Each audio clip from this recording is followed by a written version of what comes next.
You're listening to The Crunch with Cam Slater, right here on RCR, Reality Check Radio.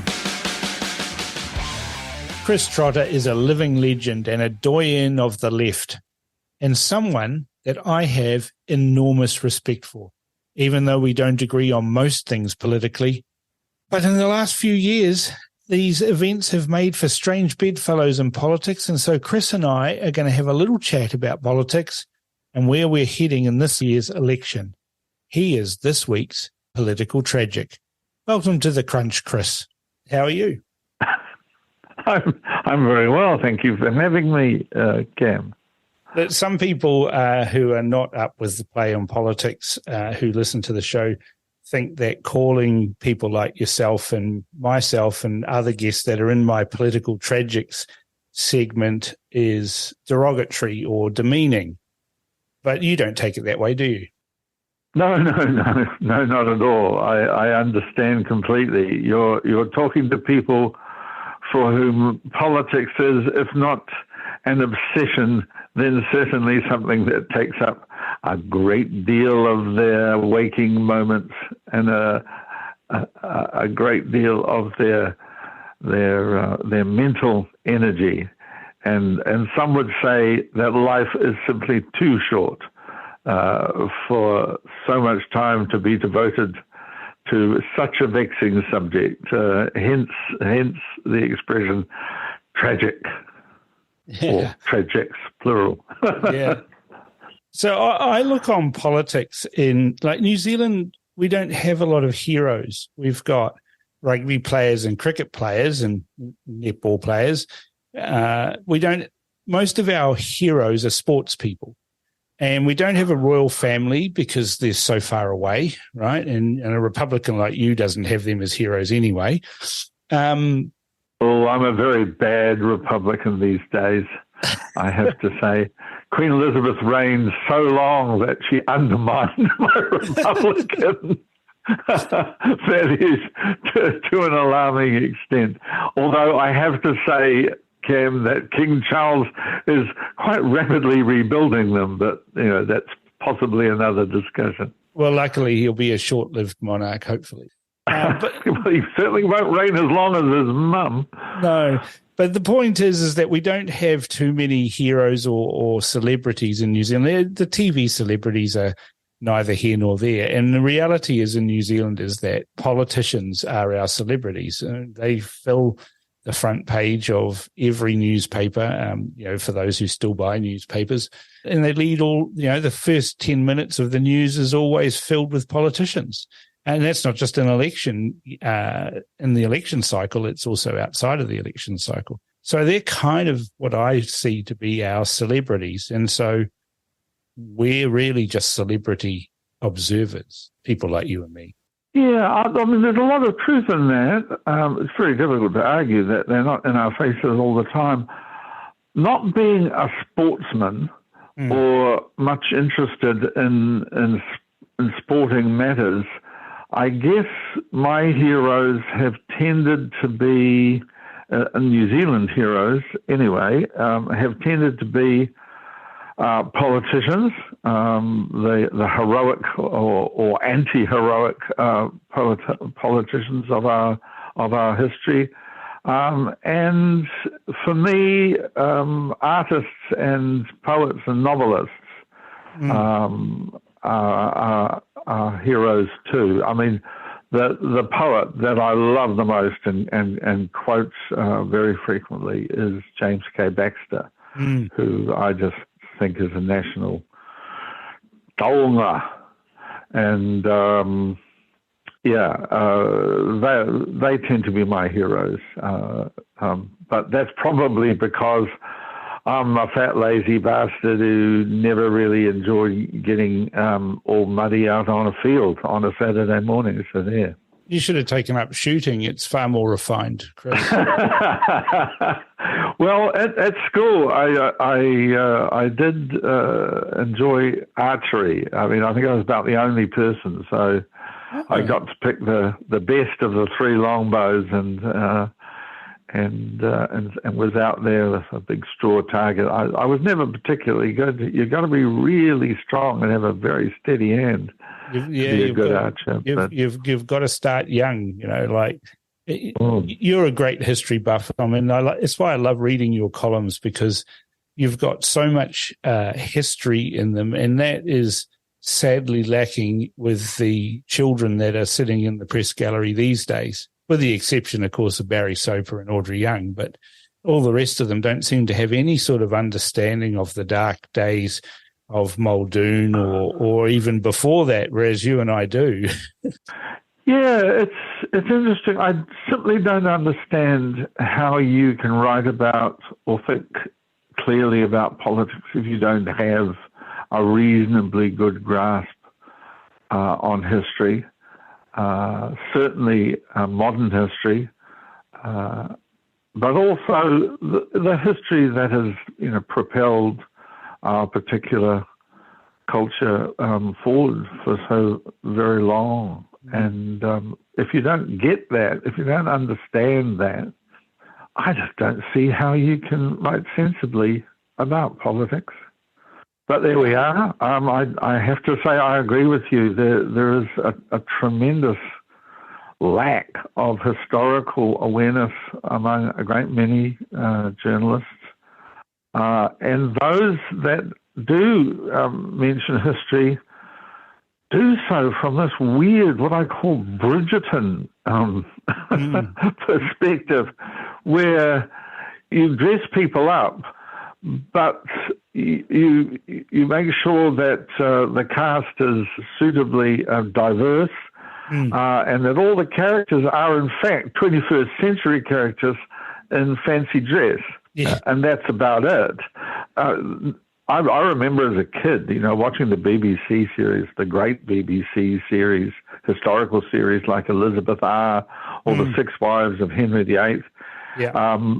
Just superb pieces of work. Not huge budget efforts as they would be today, but they were brilliant, A, because they had superb casts, and B, because the writers knew enough about history to actually inhabit the characters properly with the spirit of the ages in which they lived and acted. And so it was remarkable, not just because these were hugely dramatic events that they were portraying, but you were seeing people that were actually different from us, whose motivations were different from us. Or perhaps more truthful to say, whose obsessions were different from our own. I mean, it's very difficult, for example, for people today to understand the importance of religion. You and I are old enough, to remember when religion was still a big part of New Zealand life. When I was a kid, every Sunday, I was off to Sunday school, and in the little country village where I grew up, 200 or 300 people, would turn up from all over the surrounding countryside to the little Presbyterian church. And, it was full. And the collection plate was full, and we had a minister living in the manse next door.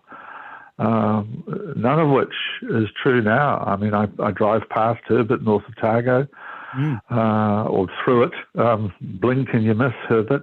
But I always try to stop if I've got time and kind of have a look at the school and the church. But the church has been deconsecrated now. It's an historical place. Most of the time it's shut up. But there was a time, when it was a really powerful institution in the local area, but across the country. I mean, there was a huge furore back in the 60s when Lloyd Gearing, who was the master of Knox College, which was, the place from which all the Presbyterian ministers were trained, dispatched. And he was put on trial for heresy. Now, that just sounds so bizarre in 2023. But in the mid-60s, the master of Knox College was tried by the Presbyterian Synod for heresy, and the trial was followed, like any major sort of murder trial today, and everyone had an opinion on it. And the good, solid, liberal Presbyterians of North Otago, a great many of them said, "I will never darken the door of a Presbyterian church ever again." They were just so completely dumbfounded by what was happening. And I remember 1972 when the Catholic Church's sort of semi-official newspaper, The Tablet, came out in favour of voting for the Labour Party. It was a big deal because there were a lot of Catholic New Zealanders and their votes mattered. Yeah. Yeah, but you've given me that's just not part of today's world. I mean, the religious figures in today's world tend to be the Brian Tamaki types, who evoke more mirth or contempt than any sense of reverence. But when bishops and cardinals and Presbyterian moderators spoke in the past, people listened. Yeah. Very hard for a younger generation to grasp that. You've given me a little insight then, because I'd always wondered about your upbringing. You've spoken about it in some of your writings on your website, but I never understood that you were brought up a Presbyterian, and that answers that answers a lot of questions about how you essentially became a socialist, and have stuck with that through most of your life. In fact, all of your life, really. It's that Presbyterian, that dour Scottish upbringing through the church, and I can say that from a position of knowing, having been brought up in a Presbyterian church myself. Right.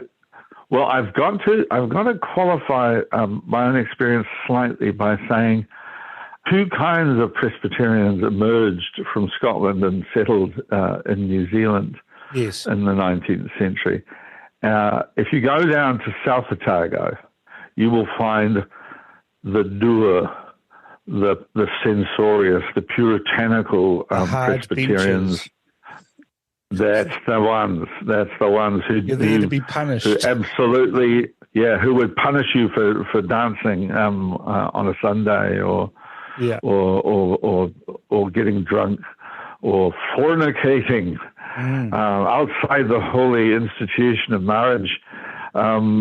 But also from Scotland came the Presbyterians who loved learning, who were part of that whole Scottish Enlightenment, the sort of Presbyterians that founded the University of Otago in 1869. Much more liberal. My uncle was one of those. He was a Presbyterian minister. He was also master of Knox College in the years after Lloyd Gearing.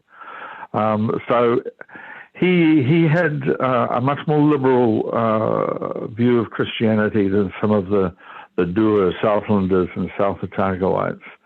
So that was the tradition in which I was raised, rather than the very dour, very moralistic, very censorious Presbyterian church.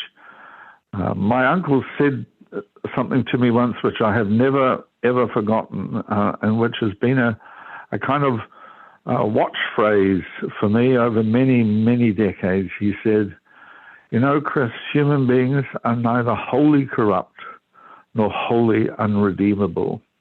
And I thought that was a wonderfully sort of, compassionate, wise thing for a Presbyterian minister to say.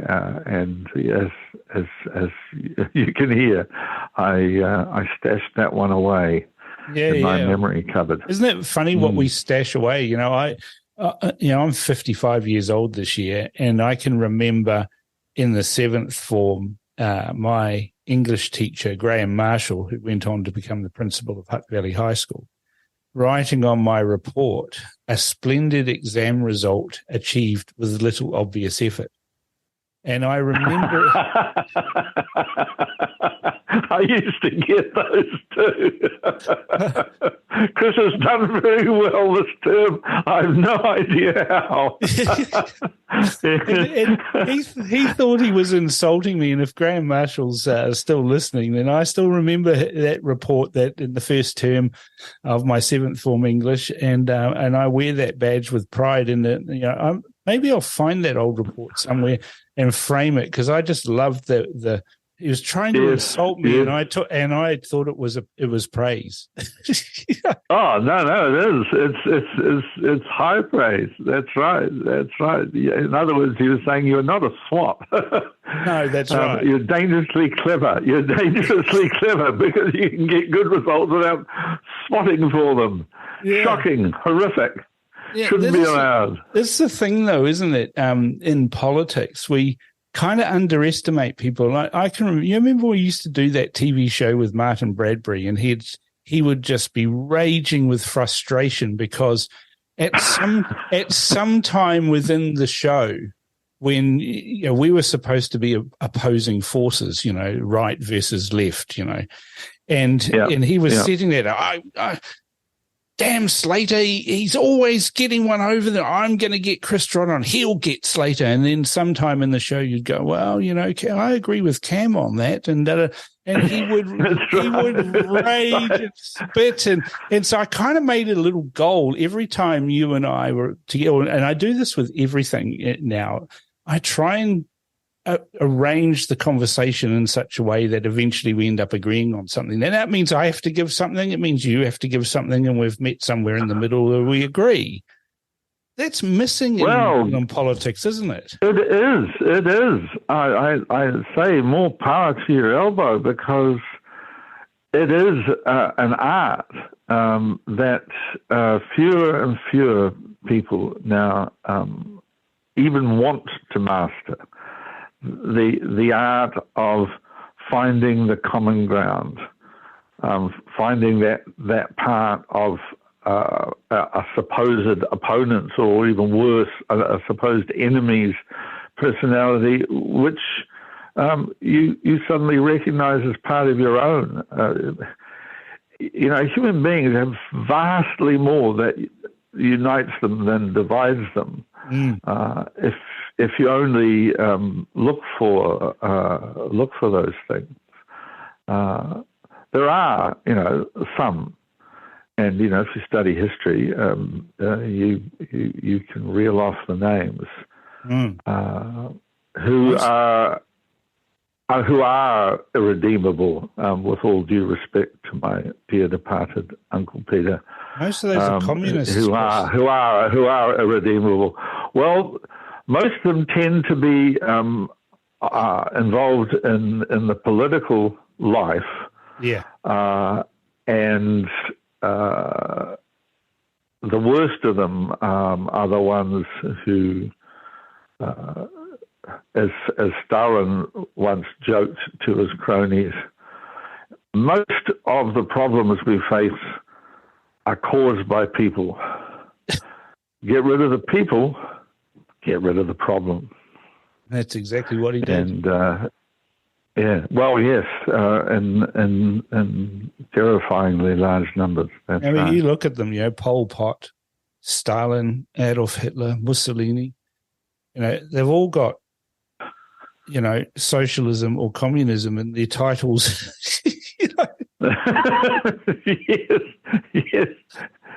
Yes, indeed. Benito, I think, he would struggle to get into the real villains club. He became more awful, I think, the more he came to depend on Hitler. When he was top of the pops, because he, of course, was the first fascist and established his regime. Yeah, long before Hitler came to power. He wasn't the least bit impressed. First time he met him, he reckoned that Hitler reminded him of an overweight plumber. which I thought was a superbly Italian insult, Now I'm picturing a pic of Adolf Hitler wearing Mario Brothers, overalls and a little talk and a big bushy Italian moustache, not a little clipped, Hitler moustache. But yes. But so we talked a little bit earlier about hero. You talking about heroes. Who are your political heroes? And I mean from the right and the left, if you've got any on the right as well. Well, should I say have a great deal of time. Yeah. No, I think Gordon Coates was one of my political heroes. Now, he was on the right of politics, but he was also the first New Zealand Prime Minister born here in New Zealand as opposed to the British Isles. And he was in the Reform Party, I think, but he wasn't as conservative as Bill Massey, and he was a pragmatic politician. And for that reason, the people who formed the National Party in 1936 were always wary of him. He had done things like devalue the dollar, and he had begun a program of social housing even before the Labour Party came to power. So the real dyed-in-the-wool conservatives always regarded Coates, with a rather jaundiced eye. So he wasn't the first leader of the National Party, which he should have been. He was far and away the most talented politician on the right, and he was exactly the right person to put up against Mickey Savage, and certainly he would have done far better than Hamilton or Holland against Peter Fraser. It took the Nats a few goes to get rid of the Labour Party. I mean, they got rid of them in the end after 14 long years. But Coates was one of my heroes, and well, he actually served in Peter Fraser's war administration. Yes, he did. Well, there was an attempt to do what happened in the First World War, to have a coalition, essentially, a grand coalition of all the talents, all the parties in a war cabinet. And Coates, yes, was part of that. The National Party pulled out of that. I think it regarded the government as too lenient on unions who took advantage sometimes of the fact that New Zealand was at war to get a bit more in the way of wages and conditions, or to get improvements in what they thought were inadequate wages and conditions, depending upon your point of view. But yes, he served alongside some of the Labour guys. And I mean, the great fact that Holland in the end had to accept was that so long as National didn't support the welfare state that Labour had created, so long as it promised to abolish it, it was never going to get elected. And it was only when National said, we will leave the social welfare legislation in place, that people said, well, good, finally. And they voted against Labour, for a whole host of reasons. They didn't like rationing, and Labour had been in forever, and surely it was time for somebody new. But Coates, like one of the great villains, of course, is indeed Sid Holland, a man who may not have known much, but what he did know, he knew good and hard, and gave it good and hard to friend and foe alike. And of course, he presided over the waterfront disputes. And you had a crackhead, that's for sure. He certainly did, and he got the largest vote for National in its history when he sought a validation of his actions against the Watersiders Union from the electorate, as you would expect a good Democrat to do. He did that, and the people rewarded him. I think 54% of the vote, which is astonishing when you think about it today. And he was a strong man, and set the pattern for strong men in the National Party, I might add. I think it's no accident that Rob Muldoon was able to have such a profound impact on the National Party and on New Zealand, because he certainly came from that tradition of strong men, although he was a much more liberal man, Rob Muldoon, than Holland. And indeed, he was a more liberal man than Jack Marshall. When the big conscience vote on capital punishment was held in the early 60s, Jack Marshall voted for hanging, and then Rob Muldoon voted against it. So just touching on Rob Muldoon, he was. I think you and I probably agree on the legacy of Rob Muldoon, in that his heart was in the right place, but he lacked the skills to deal with the crises that came before him as Prime Minister, particularly the oil shocks and inflation and all of those sorts of things. But some of the things that he did, or more appropriately, Bill Birch did, like the Think Big projects that were seeking to give us energy sustainability and energy security, were very forward thinking. And all of the Greens... I couldn't agree more. In fact, I used to joke that, of course, it took Rob Muldoon to implement Bill Such's National Development Program.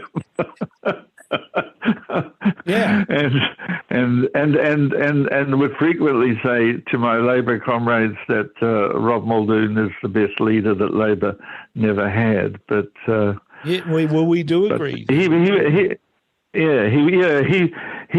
was a really astonishing politician, willing to take a stand and face down his liberal critics in Parliament and in the news media and in academia. And he had the wit, he had the brain power to do it, what's more. And few people these days have that kind of brain power, that ability to simply look, his critics in the eye and in many cases just take them apart, or just laugh at them. Well, yes, I mean that chuckle of his was deadly. And he had a great wit, a bit like Trump's wit. I mean, which is definitely there, but it's rather cruel. But the one I remember most is when he said he had seen the shivers running all over Bill Rawlings' body, looking for a spine to crawl up. And then which is a beauty, you've got to admit. And the other one that's famous is when people were saying, there's a lot of New Zealanders leaving Australia, a brain drain. He says, yes, but he commented that the average IQ in both countries was raised as a result of the immigration to Australia. That's right. In other words, we've got rid of all these thickos, and they've gone to Australia, but they're thicker than we are. That's right. Yeah, it was. I mean, that's a double-barreled insult. That's quite a blast. Helen Clark. He was. Yeah. She didn't have that kind of wit. No, but she could at least she had a very dry sense of humor, Helen. But she wasn't able to sort of pull it off in public. She didn't have that ability that Muldoon had, to deliver these lines, these insults. while looking straight down the barrel of the camera, which is also a hard thing to do, which he mastered very early on. And it gave him, that sense of command. At least people attributed to him a tremendous capacity for command, largely because he learned how to look down the barrel of a television camera. So he was staring straight at you. He even did that when he was soused, when he announced the Snaps election. He stared down the barrel of that camera. The journalist said to him, well, 4 weeks isn't much time for an election, Prime Minister. And he said, yes, well, it's not much time for my opponent. It's not much time for my opponents to get ready for an election, is it? Staring down the barrel of the camera. Not his finest moments, although you really have to feel for poor Sue Wood, who's standing behind him, trying to keep the look of absolute horror off her face. I don't think she ever recovered from that. I think she had PTSD from that day forward. Well, as you would, yeah. So, I mean, we're getting through the heroes, or the anti-heroes. Yeah. Helen Clark was an impressive person. She was. If not an entirely likable one. If you were on the receiving end of Helen Clark's death stare, geez. Yeah, as I was. Geez. I mean, And Nicky Hager as well. Nicky Hager as well. He got the death stare. Yeah, man. Yes, well, and understandably, in my opinion. I mean, the whole seeds of mistrust, that was an ambush, an absolute and indisputable and undeniable and highly successful ambush, because Labour was odds on, if not to get 50% of the vote as Jacinda did in 2020, to get something pretty damn close. Yeah. But it dwindled as a result of Hager's intervention down to, what was it, 41 or some such thing. Yeah. It wasn't bad, but it wasn't as sort of amazing as it could have been if Nicky hadn't, and John Campbell, let's be fair, hadn't had their wicked way with her. Yeah. Do you consider Nicky Hager to be a journalist, or do you perceive him to be or believe him to be something other than a journalist, perhaps a protagonist or a political activist? He's a journalist, all right, but he's one with a very particular set of political objectives over the years. It's possible to be both, Cam, as you and I are probably well placed to admit. but yeah, I mean, he would never be all that convincing, in my opinion, trying to plead that he is nothing but a humble journalist with no political motivations whatsoever. Yeah, I think that would be a very, very hard position for him to defend.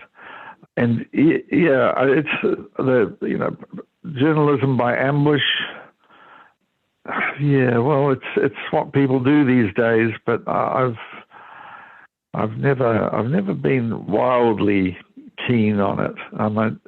I guess I think I've said to you before, Cam, I had a very good mentor when it came to journalism, and that was Warren Berryman, whose parents were small-time newspaper publishers.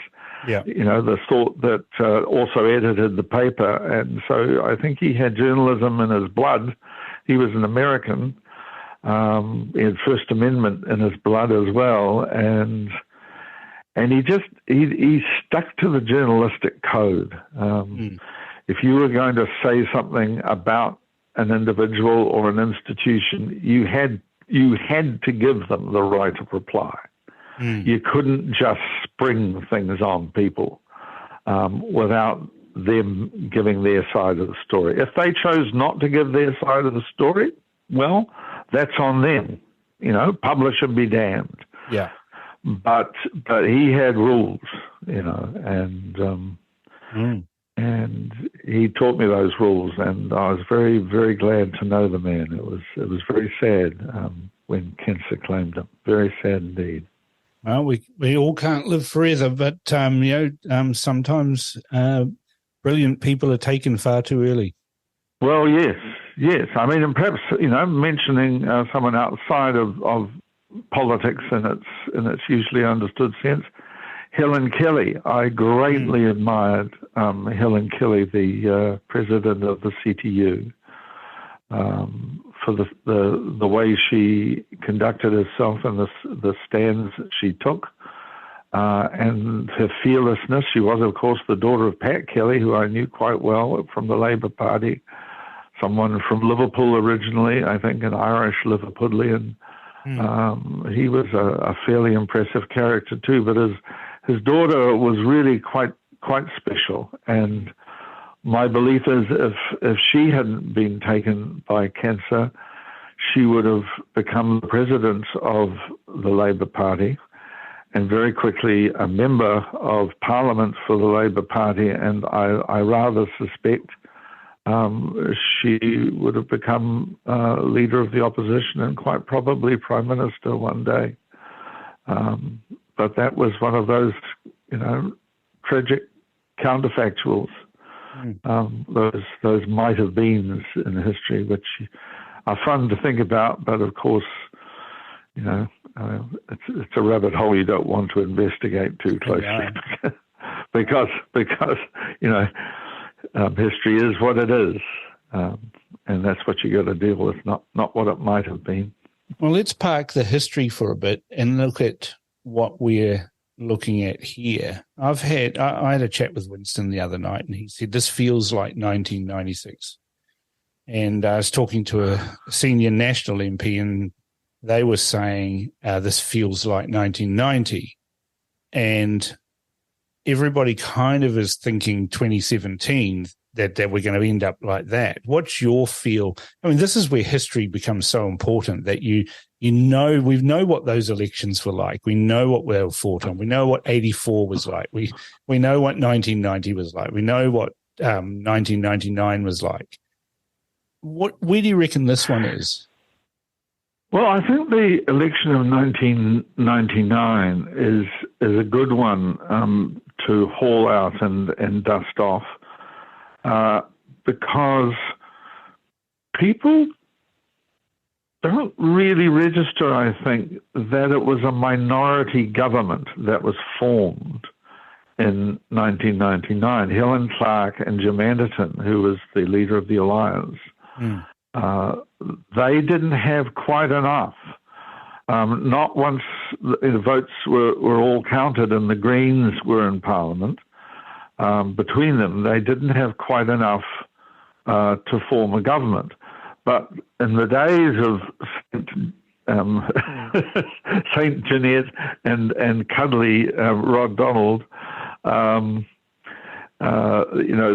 Greens weren't going to pose any difficulties to Labour and the Alliance. They were quite happy to guarantee confidence and supply very early on. And so Helen and Jim were able to march in and sign their very, very short and pithy coalition agreement and crack on. I think there is a very real possibility that we will get national enact with not quite enough to form a government, and therefore needing New Zealand First. I'm reasonably confident that New Zealand First is on track to get 5 or 6% of the vote. There are polls that are suggesting that already. Particularly now that ACT has had... What's that? Could we see Winston get higher than that, more closer to 10? Oh, back in 1999, no, he didn't do that well because he went with the National Party. Oh, now. Oh, I see. Well, if he does, then life is going to it's going to get extremely interesting. Especially for David. But I think I think he's good for at least 5 or 6, and that's probably all that's needed. Yeah. For him to hold the balance of power. Now, I don't for a moment think we're going to get another 2017. No.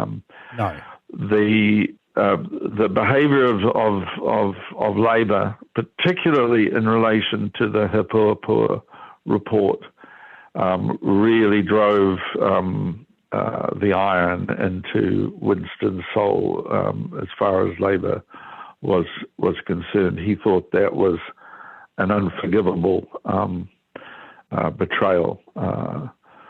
And I think he's probably right, because I think if the public had been able to think about Hipurapura, and I'm pretty damn sure Winston would have campaigned hard on it, then I think it's most unlikely that he would have been turfed out of Parliament, and I think it's most unlikely that Labour would have got its 50% of the vote. It would have got a high vote, don't get me wrong, but it wouldn't have been as high as it was, and Winston, I suspect, in New Zealand First would not have dipped below 5%. So his anger there, I think, is entirely understandable and reasonable.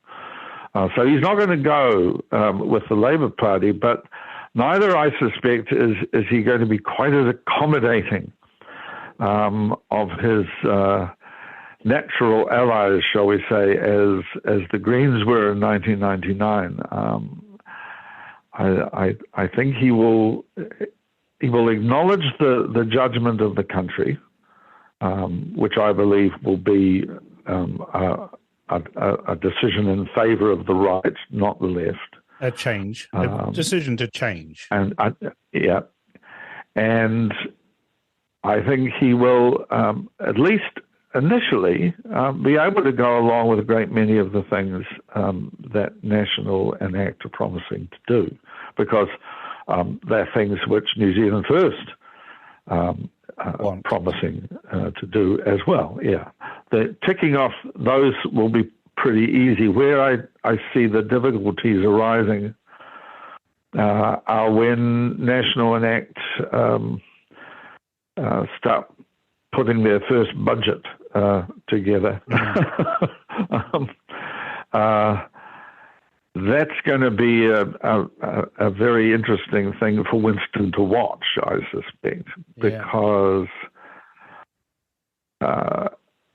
while he will not go with Labour or its allies further to the left, he will have the numbers to prevent a budget being passed. Yes.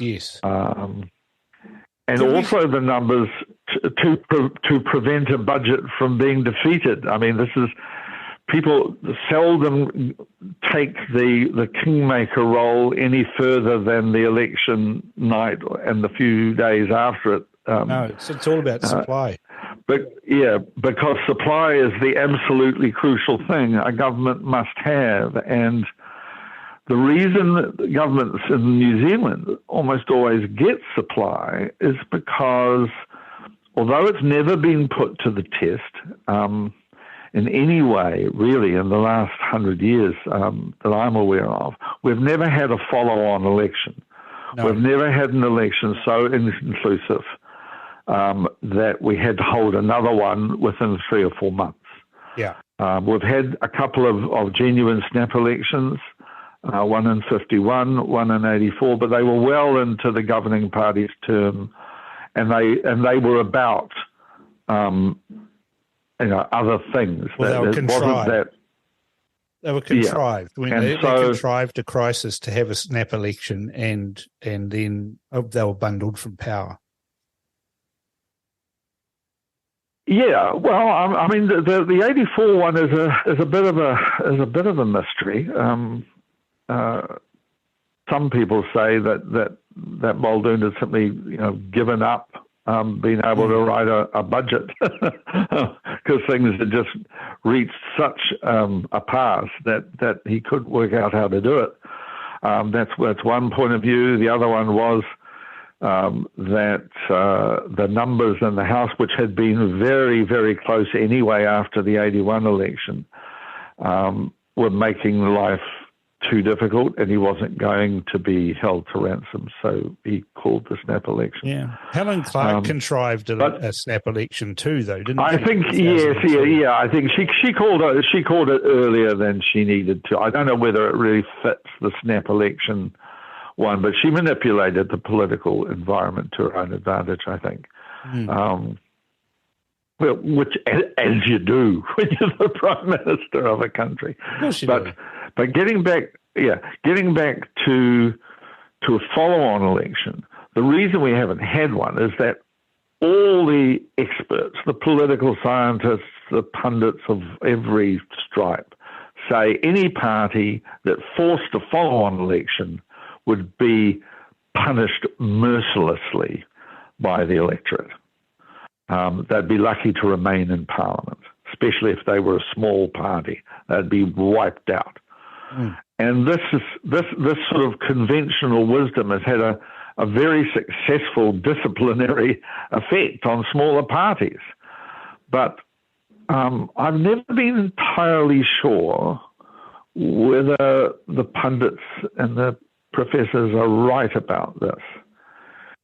You imagine this for a scenario, Cam. National enact, driven by economic circumstances over which they have little control, are contemplating a genuine and pretty hardcore austerity budget. And Winston says, I didn't campaign on these sort of policies, and I don't support them, and I'm not going to vote for a budget which will impose them. And everyone takes a deep breath, and all the journalists start squealing at the same moment, saying, are you going to force the country to an election? And Winston says to them, if the government doesn't step away from these policies, that is the proper course of action. And then his pitch to the country is, well, you've seen what ACT is like as a partner for the National Party. And it hasn't been a very pretty sight. Perhaps it's time to give National a more moderate, a more pragmatic, a more compassionate partner. Ourselves, New Zealand first. Now, you see, I reckon that might just work. I think the people of New Zealand might go, yeah, well, we don't want the left back, but Jesus, that David Seymour and his people are pretty scary, and National does need someone, with his hand on the handbrake. Right, yep. And they just might buy it. And that would really change New Zealand politics, because then the magic spell would be broken. Yeah. Then the smaller parties would go, well, we'll put it to the people, shall we? And see, no one has ever dared to do that for fear of being wiped out, as all the professors and the pundits have warned them. So it's hung like the sword of Damocles over the heads of the smaller parties ever since MMP was introduced. But at some point, someone's going to find out whether that sword of Damocles is made of steel or whether it's made of plastic. Well, that's right, isn't it? And so how then do you see Christopher Hipkins' announcement that he's not going to work with Winston Peters? What did you make of that? I've read your article on interest.co.nz. I found that fascinating. But tell the listeners here, I found it bizarre, but I want to know what you thought about that announcement, considering Winston had already ruled out Labor like 3 or 4 months earlier. Look, I think Labor is in the territory of the desperate now. And I think Chris Hipkins, who has a pretty mean political streak running through him, which I first encountered many years ago at the Labour Party conference, where Paddy Gower pronounced that David Cunliffe was coming for David Shearer. It was also the conference where the rank and file of the party managed to force upon a very reluctant caucus the rules for electing a leader. And I saw Chris Hipkins just furious, just raging at the microphone over what he saw as a very bad idea in relation to electing Labour's leader. He also said something to me as he came into the conference venue, which was completely out of the blue. I don't think I'd ever spoken to him face-to-face before. And the first words he said to me was, "Chris, the enemy lies within," which I thought was a very strange thing to say to a journalist of whatever sort. But there we are. I remember I wrote about it at the time. And I think that Labour is in the bunker now, and it's grasping onto those issues, those causes for which it has been prepared to do stuff over the last 3-6 years. Stuff relating to gender, stuff relating to ethnicity, the stuff that really divides the country.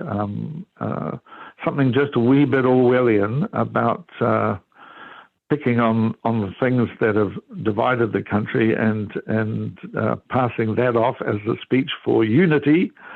But there we go.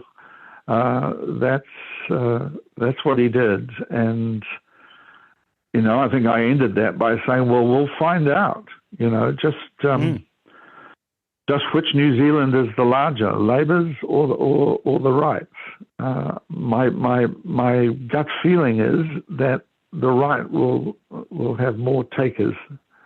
Is there a right bill of fare than the left? Is there a right? I mean, let's look at the National Party, right? The Overton window was shifted considerably by Helen Clark towards the left, and John Key. Yeah. He moved the National Party that's right. John Key kept it where it was. Yeah, I agree. But Christopher Luxon is entirely woke, as is Chris Bishop and Nicola Willis and Erica Stanford and the other people that are in the new brains trust of the National Party. And I'd argue, I would to the left of Helen Clark's Labour Party now. Well, I'm not so sure about Luxon. I think Luxon is just new. He's politically callow fellow and has been led by the nose, it seems to me. I mean, he's simply not been in Parliament long enough to be an effective leader. Being the boss of a big corporation is not the same as being Prime Minister. No, exactly. I mean, the power relationships are all different, and the skills you need are all different. But I certainly agree that Nicola and Chris Bishop and Erica Stanford, I mean, they certainly fit the description of national liberals, shall we say. So that's my cat clock in the background, by the way. I inherited that from my wife. A cat meows on the hour. It's quite disconcerting. But anyway, so, they would be to the left of many people in the Democratic Party in the United States. So perhaps the best thing to say is they're right-wing in New Zealand terms.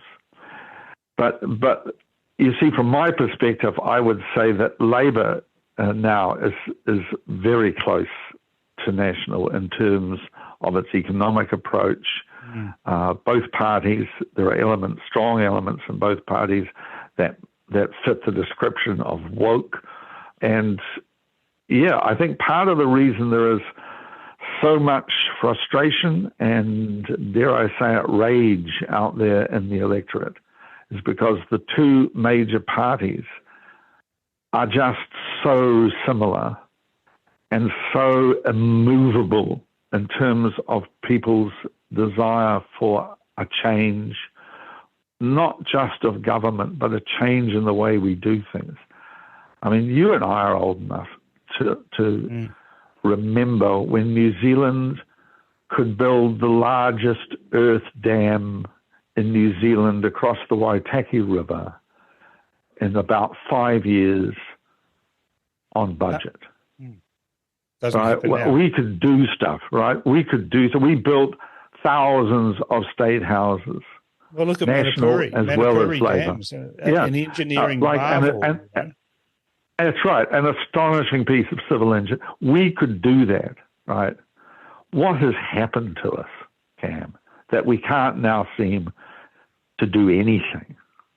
Except argue. Except argue. And if it's a civil engineering project, it takes forever, and the cost keeps going up and up and up and up and up into the blue, or down into the red, more likely. But wow, it's a feeling that, there's a famous song which came out 10, 15 years ago from a guy called McMurtry, I think, James McMurtry in the United States, and it's called simply "We Can't Make It Here Anymore." And it knocks Oliver Anthony's anthem into a cocked hat, although his is very good and very timely, I might say. His "Rich Man North of Richmond," a fantastic song.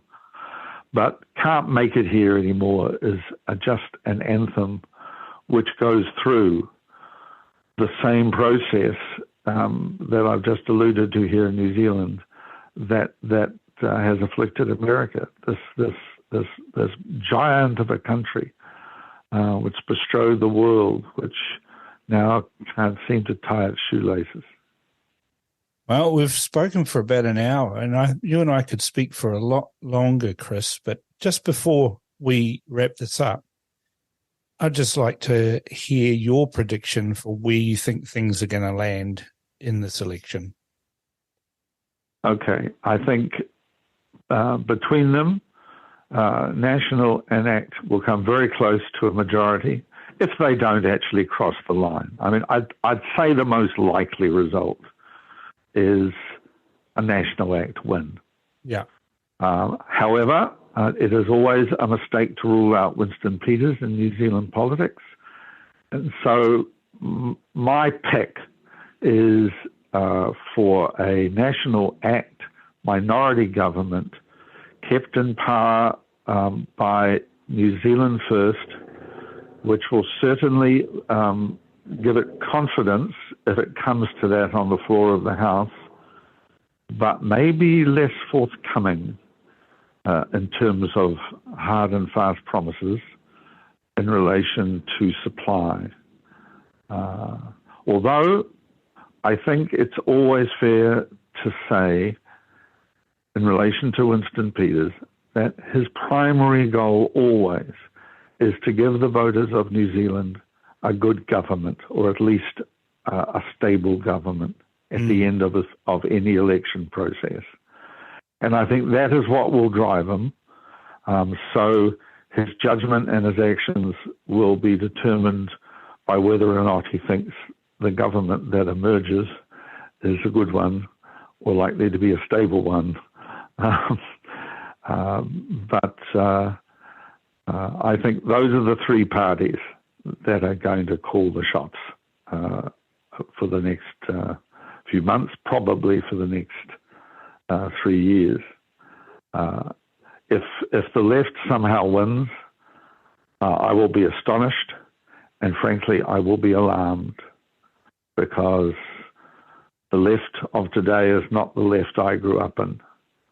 Nothing like it. You're without a party. Nothing like it. You're without a party to support, Chris. I'm without the sort of party I would like to support. I mean, gone are the days when I could vote for the Alliance with a smile. Gone are the days when, through slightly clenched teeth, I would give my vote to the Greens just to make sure that the Labour Party had something to its left. But the behaviour of the last 6 years on the part of those two parties just precludes me voting for them this time. Perhaps there will be a cleansing of the Augean stables, if I may get all classical, after this election. I hope so. But no, I think looking around, New Zealand First is where I would land in all probability. Not with any great enthusiasm. Who would ever have thought, Chris Trotter, that you and I would be on the same page in an election? Well, perhaps those who listen closely during those debates on Martin Bradbury's show. But apart from them, not many, if any. Well, the times that we've come through the last 6 years have made for strange bedfellows, and I hope that the listeners can get a better understanding of where I come from, because I bother to talk to people like you, Chris. Okay, well, look, it's been a pleasure talking to you, Cam, as always. So you take care. All right. I appreciate you coming on to The Crunch. And once again, I've totally enjoyed our conversation, and we always do that. We must do it over a Chardonnay or a beer sometime. Indeed. Although I'm a red man these days. Perfect. Always have been. Well, we'll find a Pinot Noir or a Merlot. Yeah. A good Pinot Noir from Central Otago. I'm yours. All right. Well, maybe a Roaring Meg or something like that. Something like that, yeah. Or perhaps in honour of our discussion, a Mount Difficulty. Well, nothing's too difficult if we continue to talk with each other. And amen to that, and may that apply across our sad and troubled but still potentially wonderful New Zealand. Thank you very much, Chris Trotter. Thank you, Cam. I did tell you Chris Trotter was interesting. I have a huge respect for Chris, and he is certainly someone that I'd have a drink with.